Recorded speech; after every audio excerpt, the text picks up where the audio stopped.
was Dayton, okay? People don't realize that when the Jews were being exterminated, so were the Gypsies. That hundreds of thousands of them were gassed and exterminated. And so that's a point in history that people don't talk about, but it did happen. And because they were persecuted, they became tribes that moved around. You know, when things become uncomfortable, they left. And they became a group of people that they were called eternal. They wanted to live in eternal summer. So they would leave with the songbirds. When the songbirds leave, the Gypsies leave, and they go someplace warmer. So Dayton became the center of Gypsy headquarters for these three tribes of Gypsies about 6 years before the Civil War started. And I imagine there were rumblings in the country. And they picked up on it that things were not going to be good for a while. So they found a place they felt would be safe. And so they settled in Ohio. Now the Stanley family was the most prominent family because this is the lineage that the kings and the queens come from. Matilda was the best, most beloved queen of the Gypsies. And when she passed away in 1878 of cancer, we put her body down in the receiving vault, the city receiving vault that you saw in the beginning, and she stayed there for 9 months until the Gypsies could get the word out across Europe and the U.S. that she had passed away. When the services started, the minister stood like I am across a board, across her grave. And the reason being, there was 25,000 people here for this particular funeral. The women came out in all their velvets and their satins and all their gold jewelry and all this. I mean, it was just really elaborate. We turned away 29,000 at the gate because we could not hold any more horse and buggies up here. So it was the biggest funeral on record to ever be put here. So that is the Gypsies, and we have a lot to thank them for because we have all of our different historical areas. And Matilda and Levi's house is for sale as we speak, and it's 3 stories high. It's beautiful. So, and it's over off of Salem Avenue. That's about it on, oh, the other thing, her daughters, when she passed away, they jumped down in the grave and they sat in there on top of her coffin, would not leave, and it took us hours to get them out of here. So she was a very beloved queen. Obviously, if we had to hold her for 9 months for them to let everybody know. So that's the Gypsies. We're going to walk this way. What year was that? 1878. This is Daniel Meade. What did Daniel Meade do? Meade Paper Company, right. He has also got the highest obelisk out here, I want you to know, and it's one solid piece of rock. Oh, it does? Yeah. Oh, okay. Good job, guys. Well, it's kind of obvious. You know, when I bring my Girl Scouts up here, no lie, I tell them that and they go, Mr. Meade had the tallest obelisk out here. It was 46 feet high. A tree fell on it. It broke. Oh boy, we had to fix it.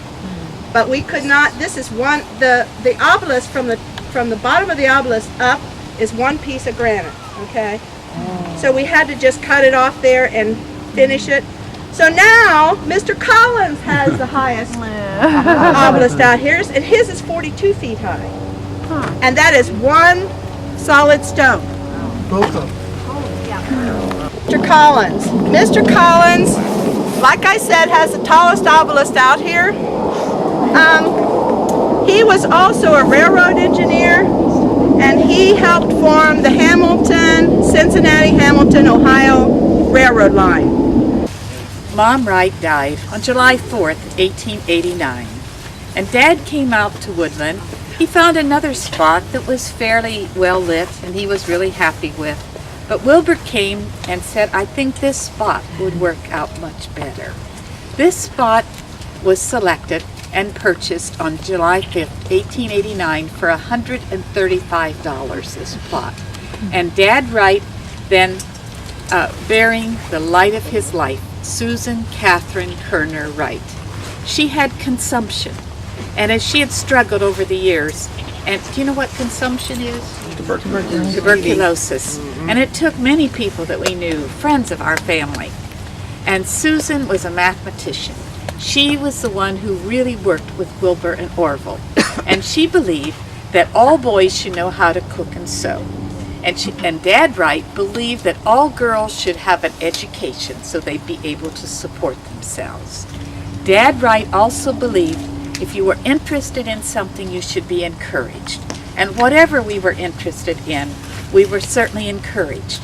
Paul Laurence Dunbar contributed a canon like very few writers have done in American history in an expanse of 13 years. When he went to Europe, he was so happy because that was the height of his career, to go to Europe and to perform for royalty.